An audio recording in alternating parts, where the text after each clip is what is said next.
A very good evening, a warm welcome to Dan Really Likes Wine, presented by Pick and Pay, and welcome to someone you might just recognise because we've had a few shows here in the past. This is the Table Bay Hotel, one of a couple of homes that Dan Really Likes Wine has dotted around the country. The Table Bay team always great friends of the show. We had a big launch here just 2 weeks ago with the 25th anniversary of the hotel. And so I am back, not celebrating the hotel this time, though. A lot top of the list. Top of the list today is Chenin Blanc, because tomorrow, which should be a national public holiday, I think they're working on it. Tomorrow is Drink Chenin Day, as pushed out by Ina and Ken and the fabulous team at the Chenin Blanc Association. And so I thought I'd rope in a few fellow Chenin enthusiasts, ask them each to pick a bottle of their choosing, and we could raise a glass or two to a grape that is doing wondrous things for South African wine, both home and importantly around the world, where South African Chenin Blanc has set that French stuff firmly aside and is leading Chenin Blanc's charge just about everywhere. And if you don't believe me, well, one of my guests joins us a little later from London. He's roped in a sort of half South African, half Londoner with him, and will be drinking Chenin with them, along with one of the doyens of the South African wine media industry, who writes one of the finer wine newsletters you can have the pleasure of dropping into your inbox. And then a guy who drinks a lot of wine and writes about it quite beautifully. So together they will be celebrating the world of wine with me, and Chenin Blanc in particular. But before we do that, a couple of things to get through. And first of those is a quick look at some news from the world of wine.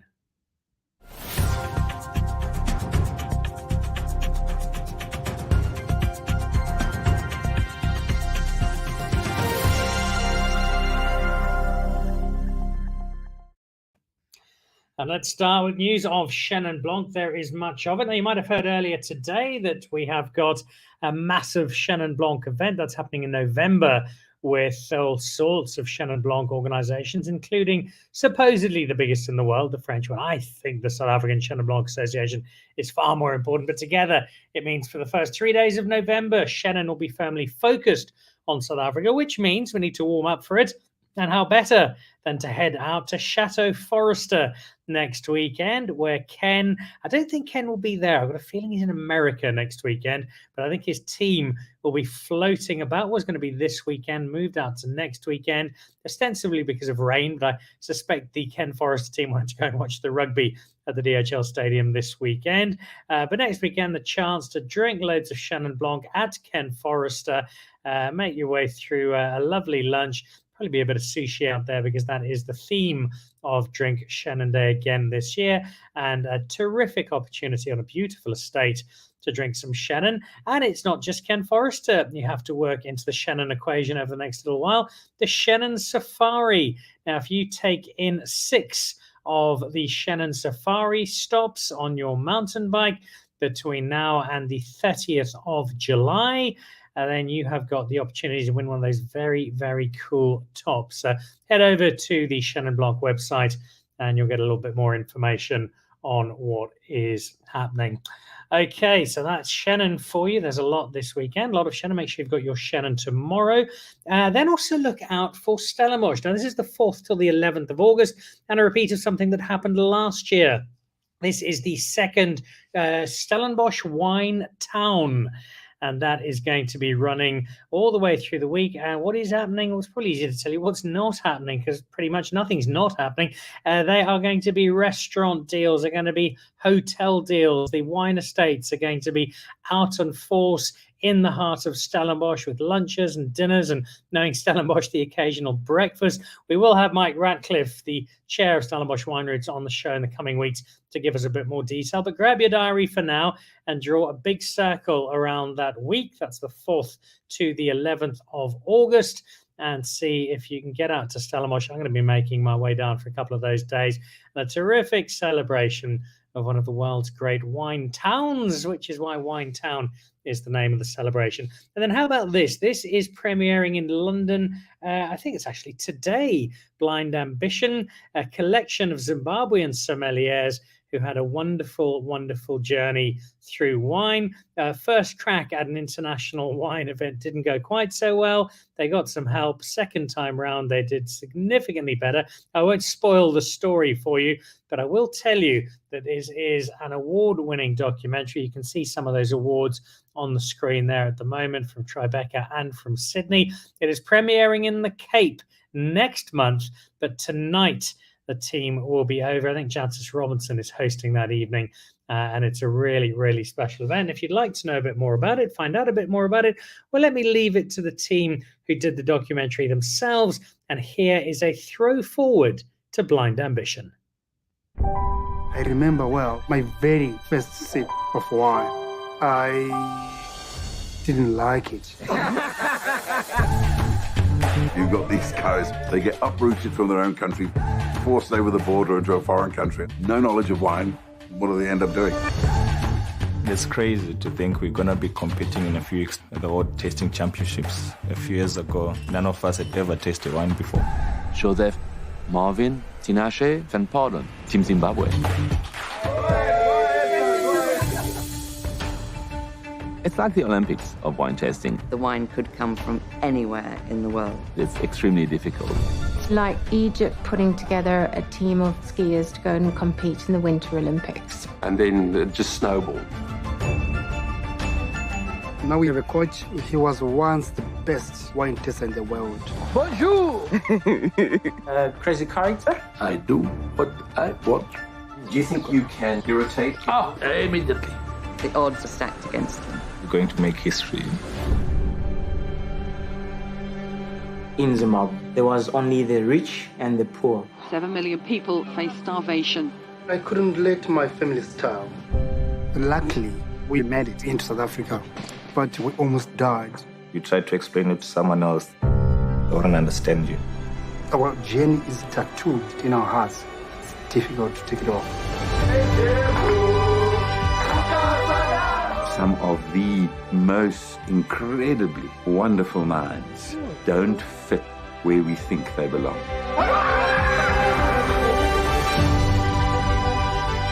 We're proud to welcome you because you're the best palates in the world. Looking in my life and where I've come from and where I've been, Mama, I love you all. I think I actually do believe in destiny. This is where my heart is, and this is where my heart will always be.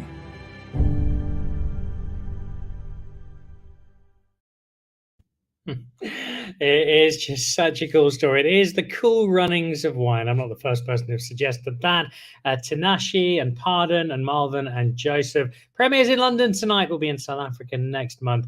It is a terrific, terrific story. And that's one of the delights of wine. It is full of wonderful stories. And we have 3 great wine storytellers with us. In fact, we've got 4 because one of our guests has roped in a mate to come and join us. And I think you might recognize the mate because he's rather well known. So let's welcome our guests this evening all the way from London. Greg Sherwood, Master of Wine and South Africa's First Minister of Wine in London, with Gary Jordan joining him. Emile Joubert, with a pair of Elton John sunglasses, has joined us as well. And Jono Feuvre from Hand Drink Solo. Welcome, guys. Lovely to have you. Chenin glass in hand, celebrating a really special day tomorrow.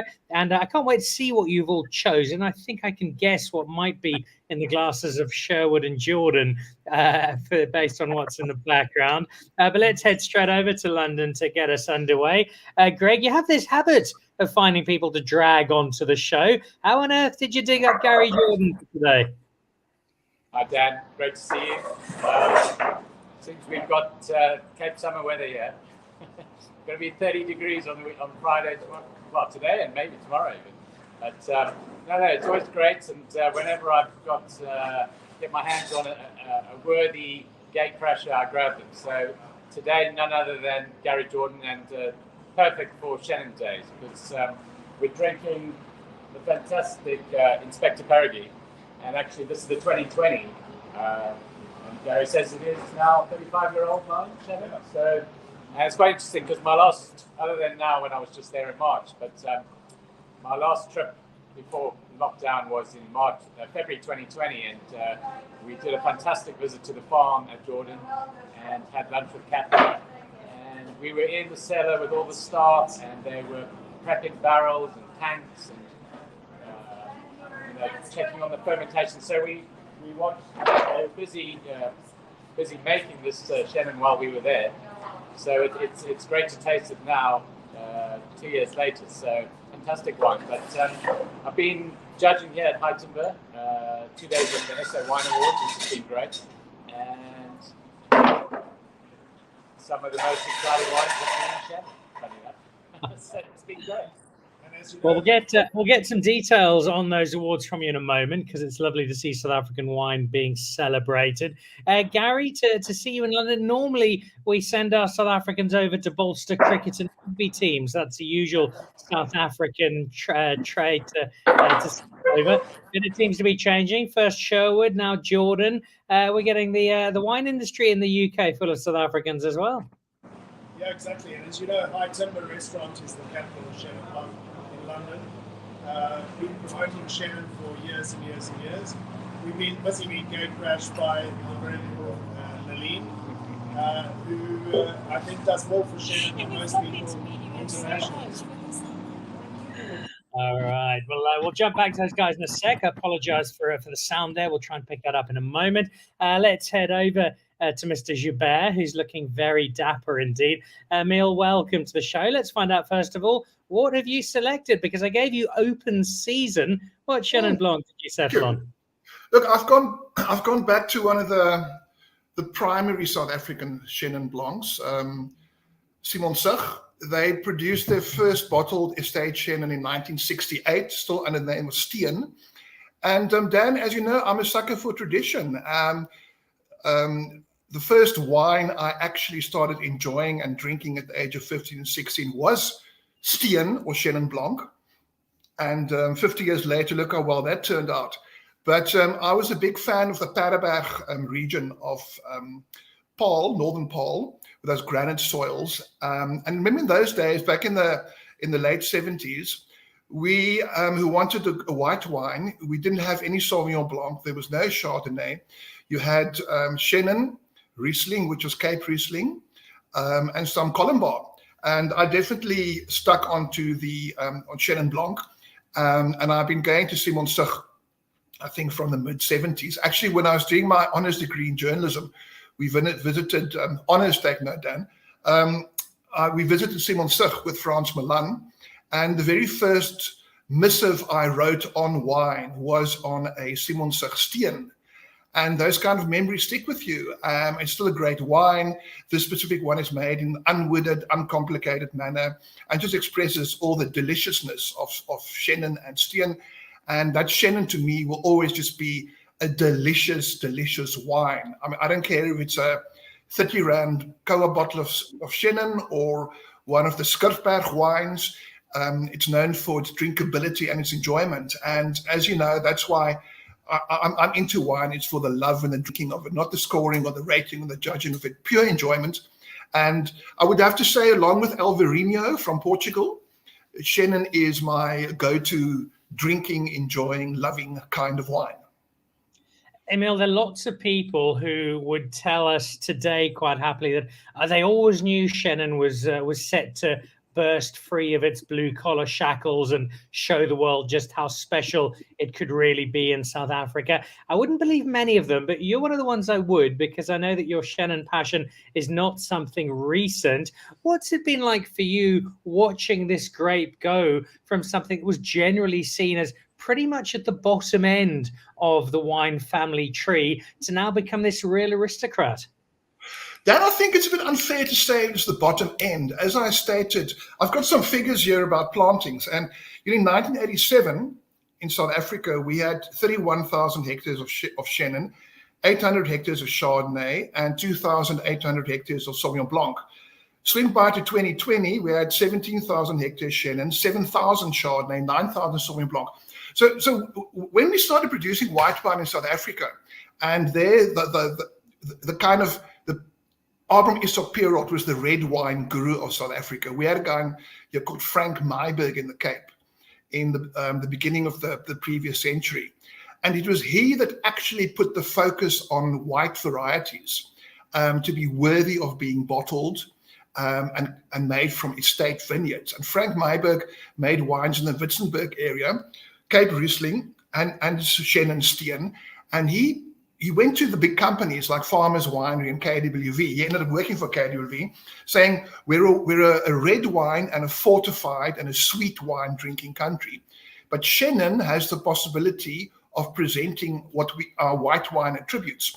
So, and I mean, Dan, you know, I'm kind of nostalgic and romantic about this kind of thing, but Chenin was apparently one of the first varieties crushed in South Africa in 1659. So I think through the centuries, it just kind of morphed into, it's cottoned onto our geography and our geology, and it's become the soul of white wine in South Africa. I never saw it as at the end of as a kind of a factory wine. I did, however, really stood up and took notice of what Ken was doing in the 90s. I mean, here was this guy, first of all, he's an English oak. Now, what's the English guy doing with my national product grape called Steen or Chenin? And this guy took Chenin to the next level. I think Irina van Holt slightly before him, but with respect to Irina, she didn't have that go-to personality, drink Chenin or Muriu kind of attitude Ken had. And Ken really took Chenin to the next level, but not only talking about it, and that we know he can do very well, but through making fantastic wines. I mean, the FMC is really one of the great wines ever from South Africa. And as I know, subsequent to that, Eben and Chris and the other guys have come on board and made fantastic wines from Chenin and taken it to new levels. But Ken will always be the godfather of Chenin and the founding member of it. But I never saw it as an industrial factory kind of grape, because to me, it represented pure white wine enjoyment and South African class and South African sunshine and South African soil in a bottle. I think that's a beautiful way of putting it. You also make the point that Ken can talk rather well. If you watched the show last week, I think I asked Ken 2 questions in an hour, which speaks to the verbosity of Mr. Forrester. Let's jump over to our third guest and Mr. Drink Solo. Jono, welcome to the show for the first time. It is a smear upon my name that I've not had you on before, but welcome for the first of many visits. And what have you decided to drink? And I'm particularly excited because when I chatted to you on WhatsApp, you had your choice done in about 30 seconds. What is this Chenin Blanc you're so excited by? Well, I'm even more excited that Emile started out by saying he wanted to represent a little bit of the history of South African wine producers, because I feel like I've got something that speaks of the future. So it's the Granit Steen by Signs of Sinai, made by a winemaker called Bernard Bradell, who works in about as natural a way as possible. So obviously 0 additives, dry land farmed from old bush vines planted in, it's 1978. And it's kind of Helderberg. So as the name suggests, Steen on granite or granite stone, the soil's all granite. But I think what really grips me with this is that it's, you know, when you watch a Christopher Nolan film, like you watch Inception, right? Or Tenet, and you, at the end of it, you sit there and go, what the hell just happened to me? Like my brain is still spinning, and you drive home and then you lie in bed and you can't sleep and you got insomnia for a week while you try and figure it all out. But it's exhilarating, right? As opposed to when you finish watching, like, I don't know, Encanto, and you giggle for half an hour and then snore soundly. This is the kind of wine that keeps you awake at night going, what the hell just happened to me? Like, how does this end up in the glass? So for me, wine is great when it tastes nice and it's good drinking, but it's even better when it sends you reeling after the first glass, not after the 10th. Well, tell us a little bit about why for you it does that, because a glass of wine is a Christopher Nolan movie, takes some getting your head around. What is it about this particular wine, this style of wine, that gets you so wonderfully worked up? Well, so I mean, so it's enormously complex, and it really explodes out of the glass. So for starters, it's got all the qualities of a fascinating drinking wine. Aromas are just extroverted. The palate is full of texture. You feel like you're chewing on it. And I think what is perhaps most impressive is that it's a lot of kind of bigger, expensive Chenins often sit in oak, right? And that adds huge dynamics. It can add structure. It can add caramel flavors and cinnamon and all these other amazing elements. This wine is only matured in concrete, which is what a lot of guys are moving towards, because it allows the fruit to scream, right? And that's what happens. So when you sip on it and you chew on this amazing, like pithy, almost like a white peach stone fruit texture, but you're smelling pears, and then across comes this like jaw-aching green apple acidity. You have to stop and pause and think, we're just talking about grapes here, you know. And I think it's that mental meditation of thinking of how simple the process is with how enormously complicated the experience is. That, for me, that's the mystery, the magic. That's why you can sit with this for all night. You don't even need someone to talk to. You just talk to the wine, which looks weird, and you get stares if you're in a restaurant. But that's the kind of experience I enjoy. Well, speaking of slightly weird people who talk to wine in restaurants, let's go back to London and see if we can solve some of this mystery, explain away some of this magic from one of the people who makes the wine that gives us these terrific reactions. You've just heard Jono speaking there, Gary, about the end product. What about you from a winemaker's perspective in terms of the making of Chenin Blanc?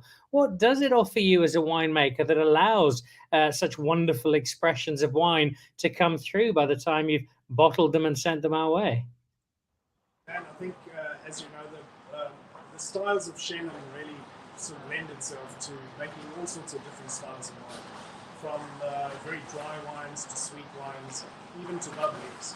But I think when it comes to sort of newer concerns of global warming and others, Chenin is one of those varieties, as a viticulturalist myself, that I'm really planting a lot more Chenin, because it holds acidity, particularly here in the Western Cape on our 600 million year old granite soils. It's a variety, I think, that will do well and do better in future when it comes to adapting to drier climates.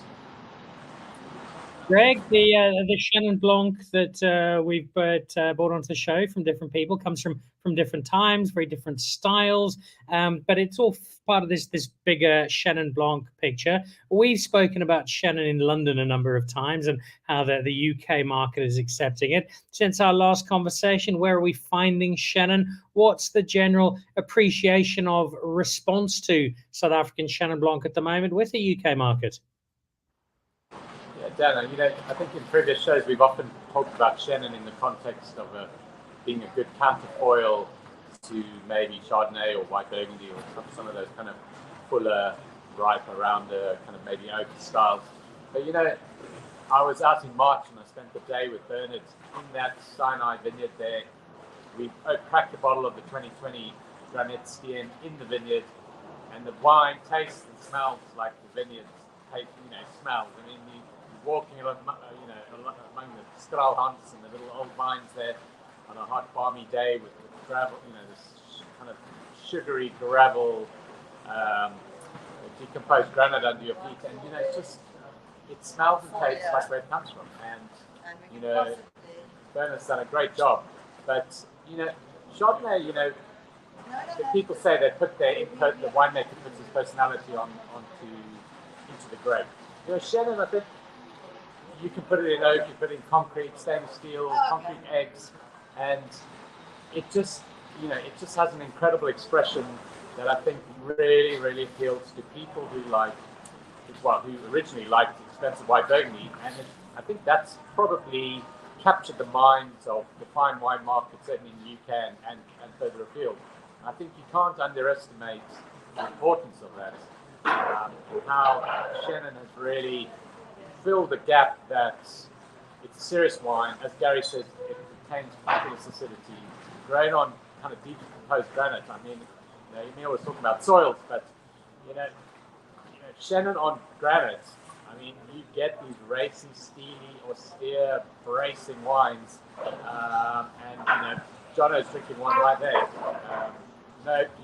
Unadulterated with no oak, and it's just they're fabulous wines. And you can let a little bit of the winemaker's personality come through, but ultimately, Chenin's great at showing its terroir, its site, the vintage. It's just a fantastic wine. People have really kind of fallen in love with it in a way that, sadly, the Loire and Loire Chenin never managed to do in the past. But maybe we can help them rejuvenate their kind of Chenin history as well of it, and just take so that there can be lots of Chenin for the whole world. We can drink it, all around the world. And, but certainly South Africa is leading the quality fine wine kind of state by quite a long shot in all styles, whether it's sweet, dry, sparkling, whatever. So it's fantastic, and it's great for South African industry to be a leader, as we are in many things, but and to be embraced around the world. And Chenin's kind of a real flag bearer, By extension there, Greg, there are two broad ways we can look at how well a wine is doing, and this is simplifying the matter largely, but you'll get my point in a moment. We can look at critics and awards. There's a 95 points here, or there's a double gold medal there, and that's all well and good. But we also need to sell the stuff, and we need people to accept the stuff at the price we are trying to sell them this wine at. And thankfully, the days of all South African wine being £3 a bottle on the bottom of the supermarket shelf are long gone. Last time I was in London, I picked up some FMC, thankfully on somebody else's tab, over lunch at £100 a bottle. Are we in a space where top-end Chenin, beyond just the FMC, which I think is so well established, as Emile has pointed out, are these wines being accepted at 20, 25, 30 pounds and north for a South African Chenin Blanc? Yeah, absolutely. I think if you take a retail environment, the stuff at 25, 35, 45, even 55, 65, from the single sites, Old Vine Project, very specific histories, very specific stories.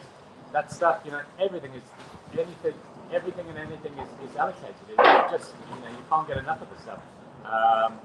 And if you look in the restaurant scene, it's always tricky because, once you go over, say, 45, 50 pounds retail, you've got to double, triple that in a restaurant. And what kind of wines, do people want to buy? Then once you go into 100, 150 pounds on a restaurant list, people automatically orientate towards France. And if it's red, they're going to buy a Bordeaux or a Burgundy, and if it's white, they'll probably buy a white, a white Burgundy. But Chenin has been able to, because it's so unique and so serious, and it has such a kind of unique and cachet and collectability, whether it's Allied or Saudi or some of the other great old vine wines, they do sell, and they do really well in restaurant lists, and you can sell them for 120, 150 pounds a bottle. And they're really, so they've got the cachet of being really sought after just in a general retail environment, very allocated and hard to get. So when you see them on a restaurant list, the quality is exceptional, and they've got critical ratings of 95 plus.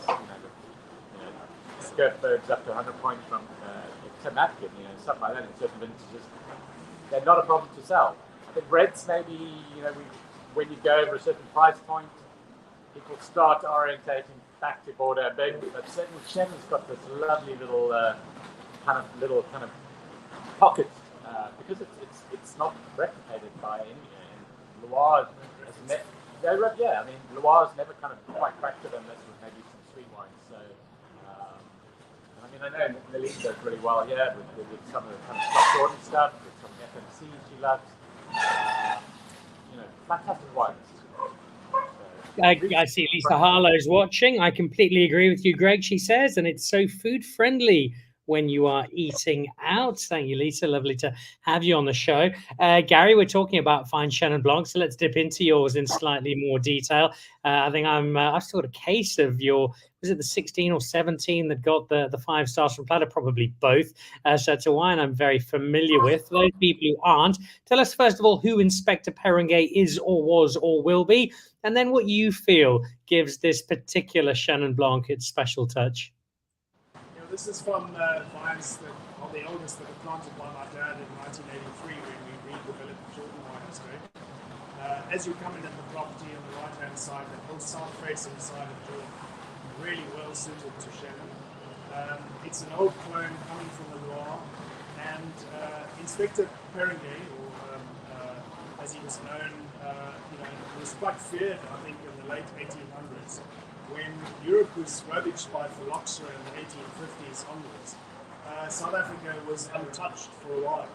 But the government at the time decided to appoint this young French entomologist, Louis Albert Perengay, as as their chief advisor, and it was his duty, and given this massive title, Chief Inspector General of Vineyards at the Cape. And he had the authority to grub up anybody's vines, check the roots, check to see if there was phylloxera.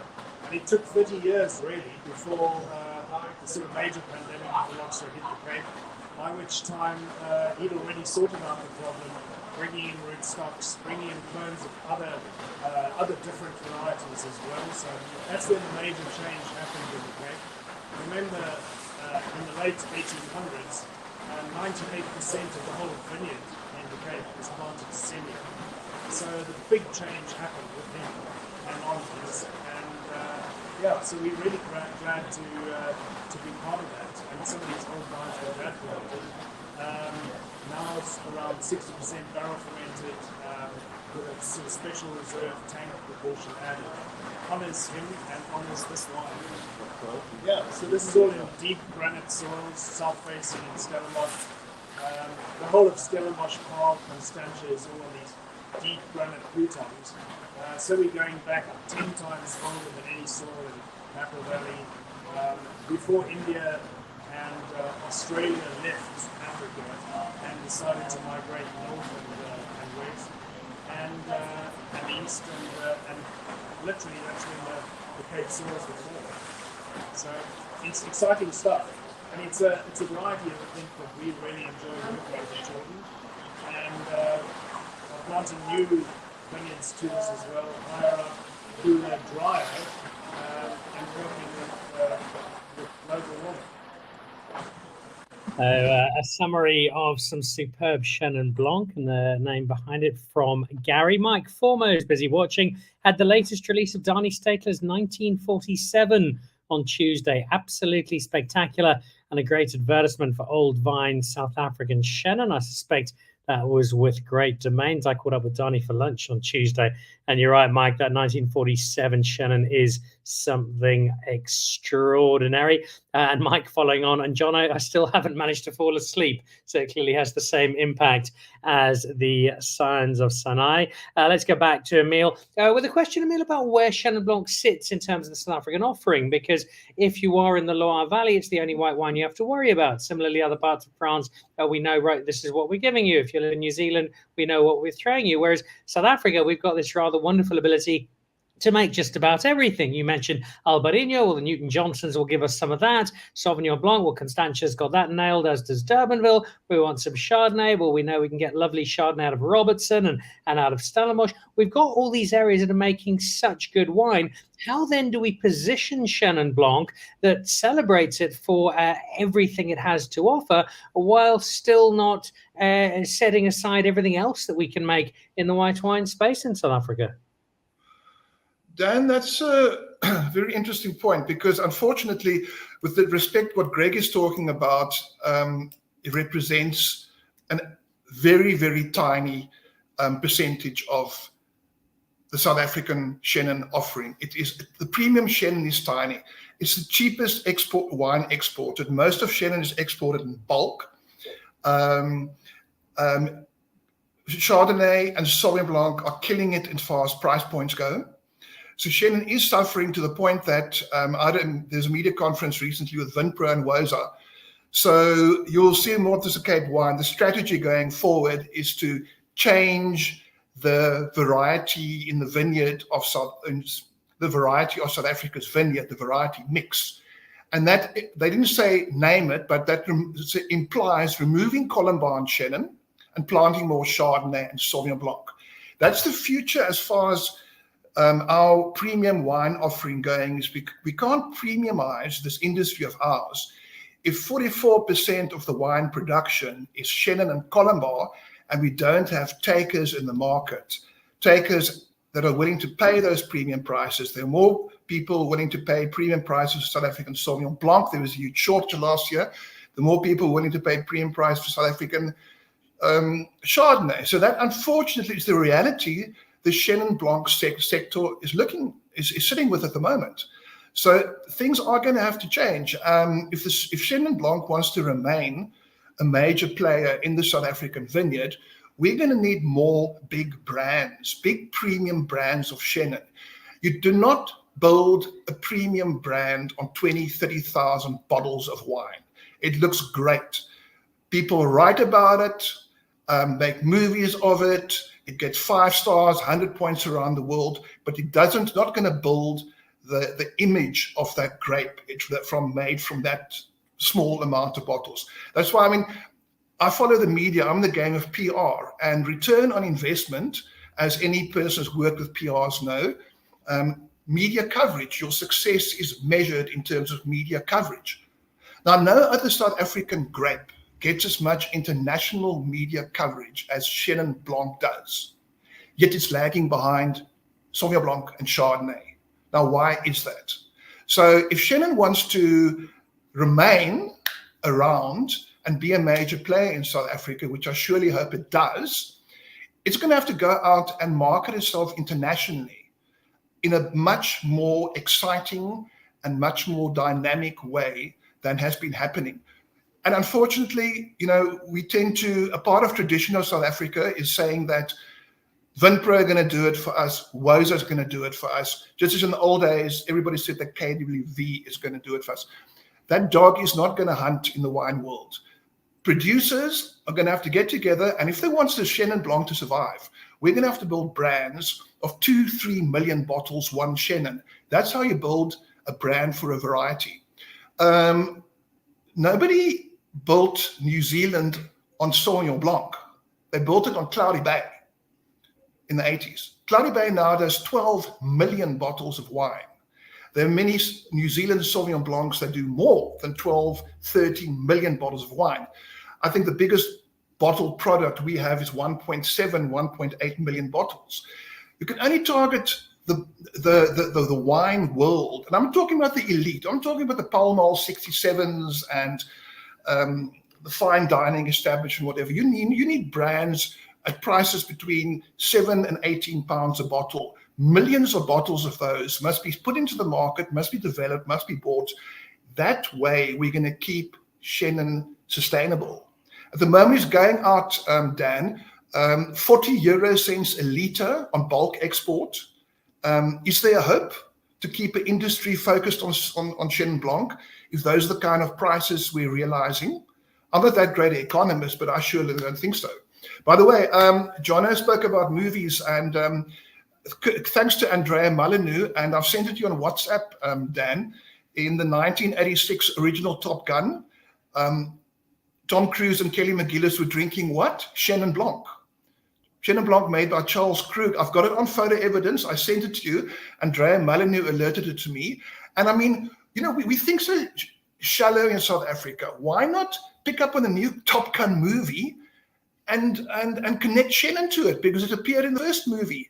Oh, obviously, it's not an intellectual strategy. It doesn't sound intellectual enough. We're not going to pass it by the Stellenbosch Business School, but we need heart-to-gut marketing activities to make South African wine work, and especially Chenin Blanc work. Otherwise, we're not going to have, at the moment, we've got 19,000 hectares of Chenin Blanc. I see in 10, if the situation continues, in 10 years' time, we're going to be below 10,000 hectares of Chenin Blanc. Is that going to be good? I don't think so. Thanks, Dan. Let's come back to you on another aspect of Chenin, which might speak to exactly what you're talking about. Before we do that, though, I see Andre Morgenthau. That is what Bellingham Bernard series Old Vine Chenin is doing. So the Gospel of Emile is being picked up by a few people in the industry, and that Bernard series Old Vine Chenin has won a couple of awards over the last little while. Jono, I know that you've got some thoughts on this positioning of Chenin Blanc and how we make good on the fact that we're doing it so well, and yet still are able to position it within everything else we make in South Africa. Yeah, well, I mean, I think there's what we often do in the wine industry is create false dichotomies. You know, it's either do this or do that. And I always try and remember that we think both fast and slow, to reference a book title. And I'm not arguing with Emile's statistics or the economics of it, but what I will say is that what we're sitting on with Chenin Blanc is just a unique level of genetic richness. I mean, in the sense that in South Africa, we've discovered clones of Chenin Blanc that do not exist anywhere else in the world. So speaking to Ruta Creer from the Old Vine Project, she's saying we've got French ampelographers coming to South Africa, searching through our vineyards, finding these amazing clones that don't exist anywhere else, and then taking them back to France to enrich the strength of the genetic pool there, which is, I mean, mind-blowing. It's kind of like the Lion King scene of, Simba, being chased away to some foreign, far-off place and then coming back into the fold. I mean, we are Simba. South African Chenin Blanc is Simba, the Lion King. And I think that, with Lion King aside, there's so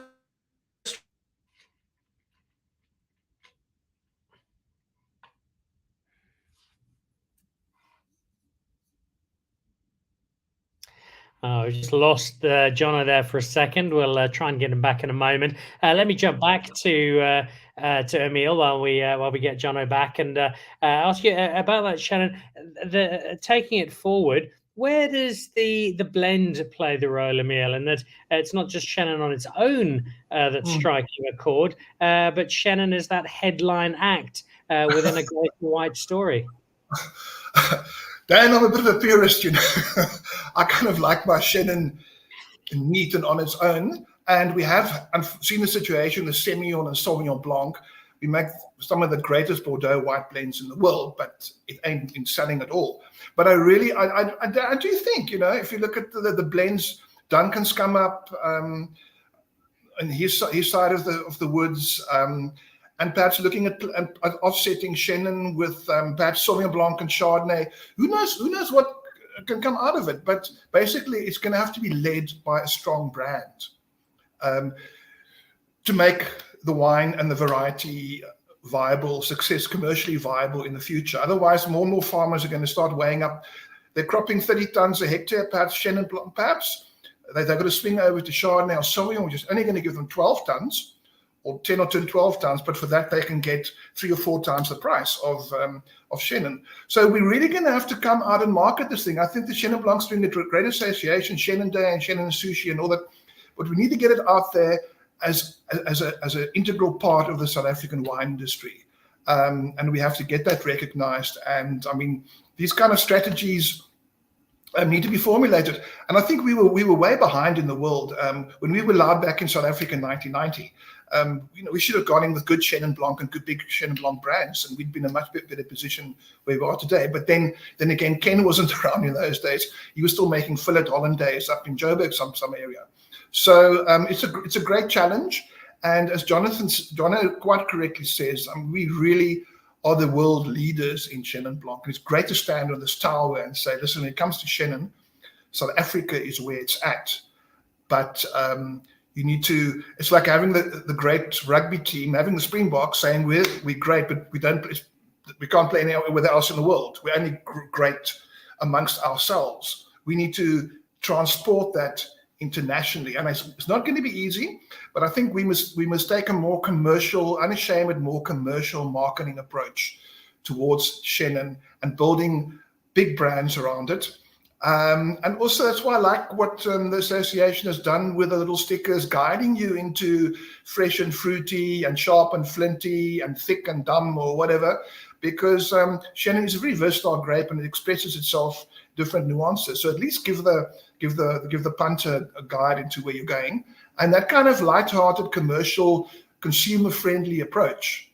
It really is the way to go for our industry, and I think we're not thinking commercially enough. I was speaking to Harry Heineke the other day. He was a big executive head from the old days from the White House. He's now got a share in Hermanus Pietersfontein. And we tend to think about telling and not enough about selling. So I think that the hard-nosed commercial world, which some of the wine industry pundits do not always want to see as a part of their lofty realm of poetry and romance and terroir, which I'm part of, by the way, but we don't want to acknowledge the importance of commercial dynamos. But we need commercial dynamos to make the South African industry a world powerhouse, which it should be. We make some of the best wines in the world. And Chenin could be a leader in that. As we saw years ago with Top Gun, we've actually got that picture that Emile was mentioning. So this is a still from the first Top Gun. There we go. Kelly McGillis drinking a bottle of Chenin Blanc with the right shoulder of Tom Cruise. Where was it in Top Gun 2? Let's go back, as we're on the subject of movies, to Dan Really Likes Wine's resident film critic, Dr. Jono Lefebvre of the Cape Town Institute of Really Cool Movies. We were through a wonderful Simba analogy. Pick us up from there where we lost you, Jono. Yeah, I mean, look, I think everything Emile has said is right. I just think we've got a rich, talking about Simba, going back to France. I'm mixing analogies now, but we are positioned in I mean, it was announced yesterday, I think, that South Africa will now host the Global Chenin Conference next year. In November this year, which the Academy of Chenin, Académie du Chenin in France is, given the green light for South Africa to host this. And I think that's hugely important. So if we are to successfully embark on these brand building exercises, and I think Emile's absolutely right. I mean, you look at like examples like Cloudy Bay or Yellowtail in Australia. Those started out as small, or at least Yellowtail, at least started out as a small family label. It was not a mega company. And that's why I was talking about earlier about thinking fast and slow, is that Chenin wasn't always serious. Chenin in South Africa wasn't always a global world winner. And I think we need to be, Chenin to me is a reminder that paradigms can shift. And while we right now don't have any massive global brands, if there's any grape that has a rich enough base to trigger a global brand in South Africa, for me, Chenin Blanc is still that grape. So I'll be very sad if Emile's hard-nosed economical angle does come through and we start pulling up Chenin because we're still exporting more Sauvignon Blanc. And that's true, because the richness of narrative and the marketing strength behind the grape right now, I think, is the strongest that we have. Well, let's look at how we then turn that into changing opinions here in South Africa as a starting point. Both you and Emile, and indeed Greg, but if I look particularly at South Africa, you and Emile are speaking on a weekly basis to loads of people who are reading about wine and listening about wine and watching wine discussions. What do we need to do, Jono, to get people in South Africa to be more embracing of Chenin Blanc and to place it up on the pedestal that it really does seem to deserve to be on? I mean, I think it's a great question. In one sense, I think it is one of our most drinkable whites at a kind of mid-tier level. So when you talk about what we need to do on a local level, I feel like maybe that's not where we need to be looking. I feel like we do need to be looking internationally in order to really be sustainable. Right now, the South African market, I don't think is big enough to create the kind of support that the industry would need. And if we think, just looking at what happened in COVID, the producers that came out the strongest, and obviously they are extenuating circumstances, but they were the ones who were export focused. And I still think that is where the future of the strength of the South African wine industry will be, is branding, brand South Africa, with Chenin as one of the key arrows, but really hitting markets like the United States. Obviously, we already do UK really well. We do Germany and Belgium really well. But big markets like the United States, I think, are still something that we need to take on and have the power and now street cred to do. All right. I do still think there's work to be done locally. I've got far too many friends who will delve straight into a bottle of Sauvignon Blanc and not give Chenin Blanc enough time. But it is selling those international markets on the big ticket Chenins that is going to make a fundamental difference. You've got one of those Chenins with you. It's opened up a little more since we first spoke to you at the start of the show. Have another large mouthful for me, if you will, Jono. Give us a sense, in as much as you can, as to what is exploding onto your palate. And as we look ahead to Drink Chenin Day tomorrow, what are you eating with this? So I agree completely with what Greg said earlier about a wine that tastes like the vineyard. And I think really what we're sipping on in this particular one, you're not just sipping, you're chewing. So 50% of these grapes were fermented on the skins. So you've got a kind of rich, chewy tannin texture that makes it really mouthfilling. And you've got, which is quite interesting for South Africa. Chenin usually in South Africa is often about peaches and apricots. But if you pick it a little earlier, and it's got high levels of acid, which is often what people love about Sauvignon Blanc, you get these kind of green apple elements and even a little bit of pear, which is what guys would also associate it possibly with something like a Chablis. So this wine that we're sipping right now, or that I'm sipping, is hugely dynamic in both texture, in acidity, in freshness. And often those are things that you, as I say, you would say your friends who would sip a Sauvignon Blanc first. My question to them would be, why are they choosing Sauvignon? What is it that they like?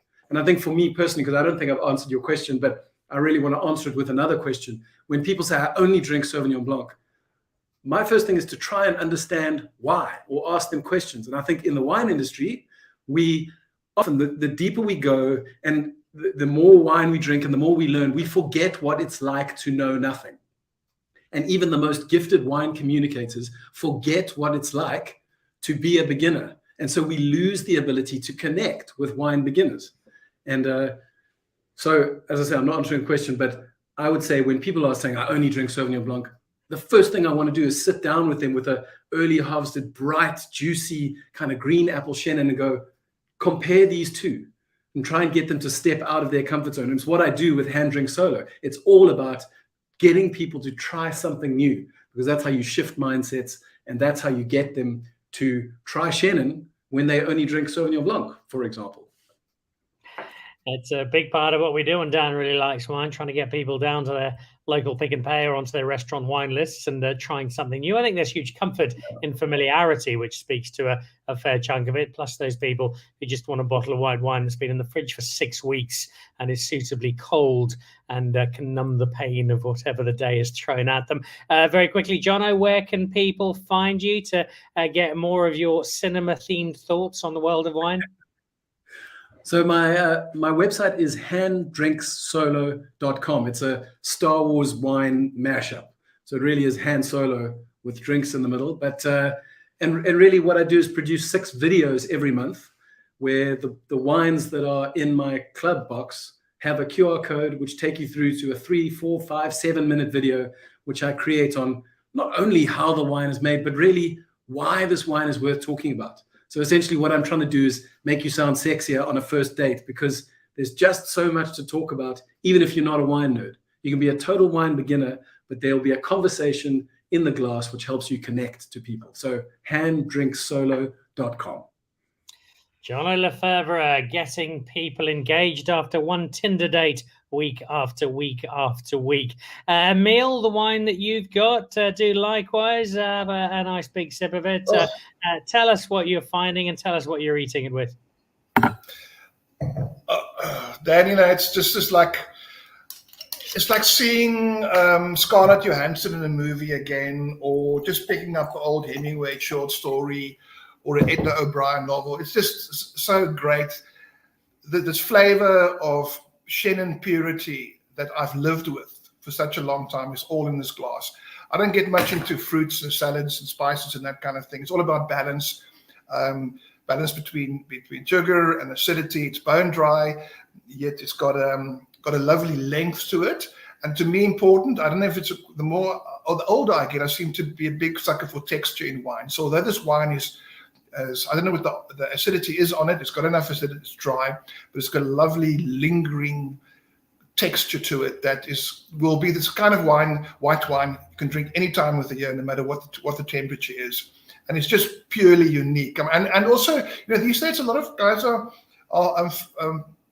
putting some Chenin on the Gros Elise from Sauvignon Blanc and Chardonnay to give it extra dimension.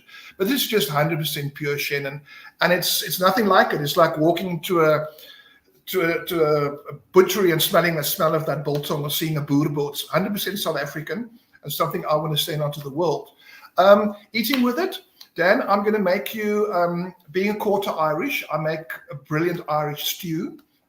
So it'll be pure lamb neck, onions, potatoes, half a cup of water in the oven for 3 hours. Nothing more needed, bit of salt and pepper. And I mean, I know it sounds sophisticated for Irish cuisine, but it still works wonderfully well. And it's red meat, but still with Chenin, goes with it like a rabbit in a hole. I love that comparison because Chenin Blanc and red wine, most people don't shave their head. What on earth are you thinking? And yet Chenin Blanc can go beautifully. I've had it with a ribeye a few times. I also love the fact that both you and Jono have mentioned the acid there. Ken Forrester always speaks about the acid defining Chenin Blanc. And while he was talking about Chardonnay, Kevin Grant the other day talking about acid being the central nervous system of his Chardonnay. I think that's a great way of explaining Chenin Blanc as well.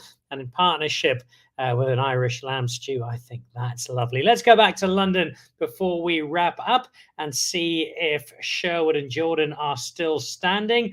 Greg, you've got that wine in the glass. Give us your final thoughts on the wine you're drinking this evening. Yeah, I mean, it's as Jono and Emile say, I mean, Jono's he's more into the, like me, the purple prose puffery, to quote Mr. Friedon. But like Emile says, I do love the Chenin is all about texture, like Chardonnay, like some of these kind of fuller varieties where you have there's breadth and depth to them, but it's all kept together by that lovely acidity.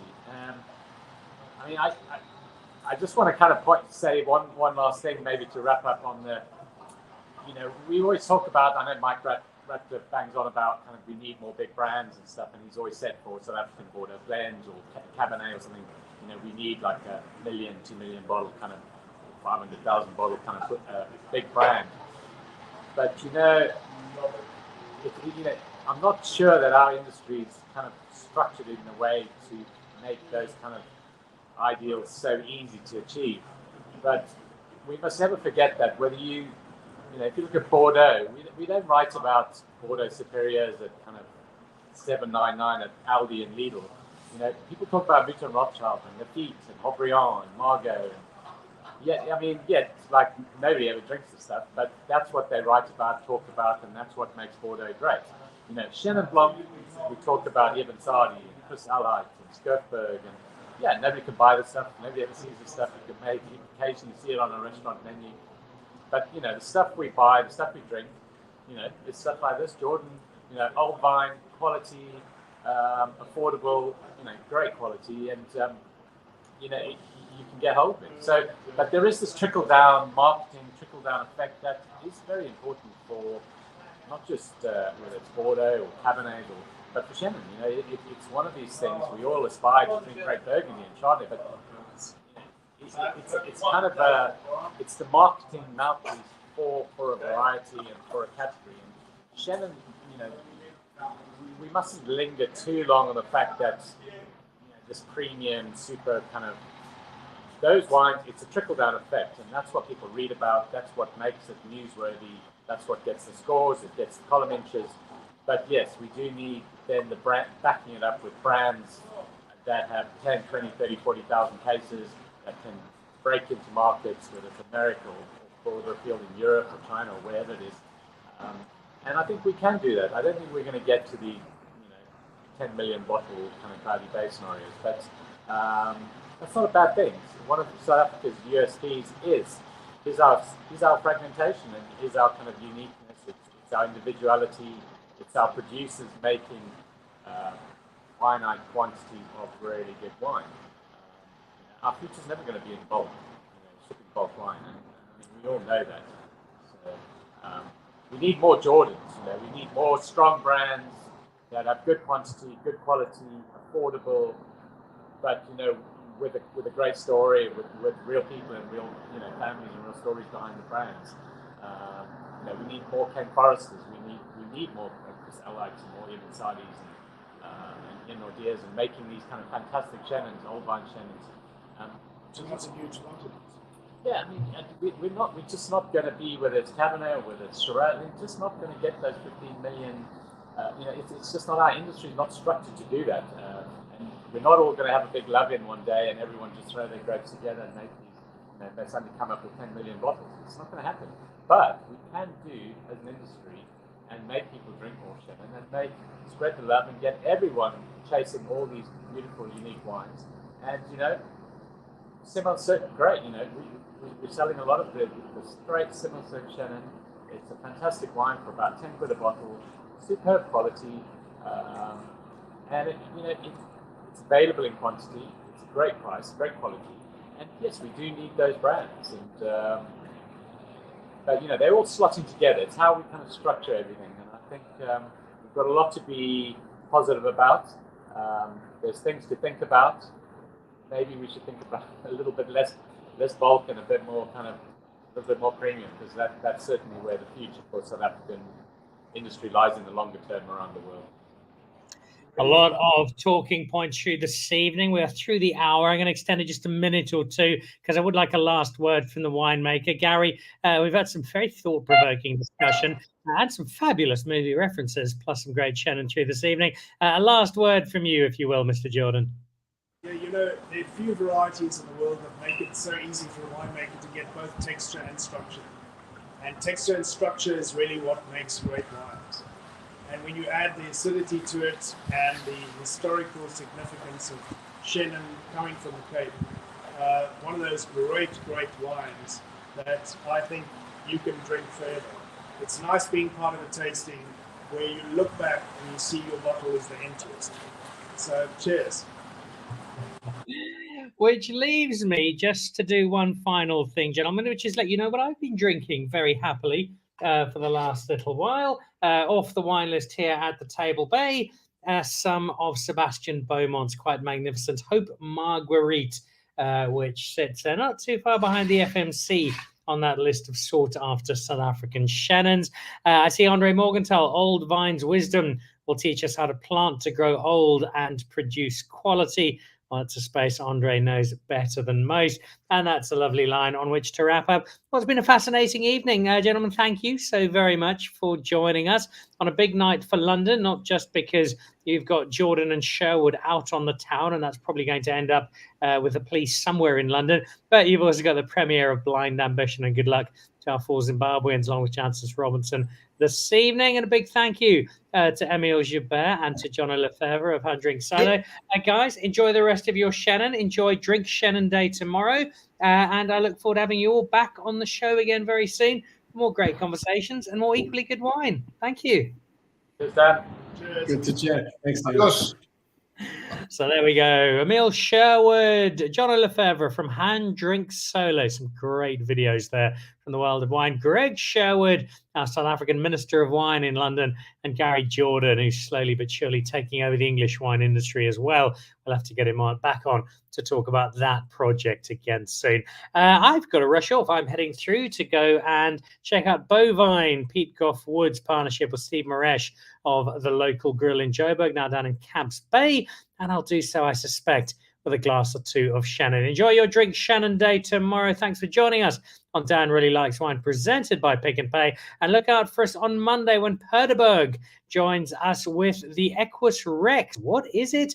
Well, it's a celebratory wine that I'm going to get stuck into on Monday evening. I will also be raising a glass to Alto and sampling something rather special from the Durbanville Hills area. All to look forward to on Monday evening. From the Table Bay Hotel, as I say, one of our many homes of wine around South Africa. Have a great evening. Thanks for joining us. Drink Chenin tomorrow. Good night. To join the Pick and Pay Wine Club, simply SMS your smart shopper number to 36775. It's absolutely free, and you'll get for yourself 3 times the smart shopper points on every bottle of wine bought. You'll also get a 20% discount on 10 different wines each month, a 25% discount on a case of wine, and a Magnum, some terrific competitions and invitations to awesome events.